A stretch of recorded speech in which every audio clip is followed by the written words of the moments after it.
At the moment, after a public inquiry reports, nothing happens. You might get a response from a minister in Parliament welcoming the final report. After that, it's up to government, it's up to the public sector, whether or not they take on those recommendations. It's essentially a Wild West. There's almost nothing there to ensure that they lead to change, and that can't be right. Is there a sense in which perhaps governments are using public inquiries to kick the can down the road?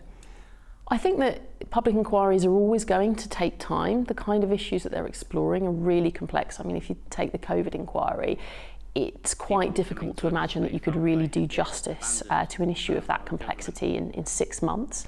But how do you combine that length with also understanding early what needs to change now to ensure that if another pandemic arrived tomorrow, we've learned some of the lessons, for instance, from COVID?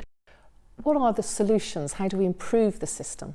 So I think there's a greater role for Parliament. It should be following up on inquiry recommendations more as a matter of course, see it as part of its kind of core business. The public inquiries themselves should publish reports not at the end of a 4, 5, 6 year process, but actually after the first year, setting out the kind of changes that need to happen immediately. I think that there's also opportunities to ensure that the public, that the people who are affected by public inquiries can understand more about what has been done.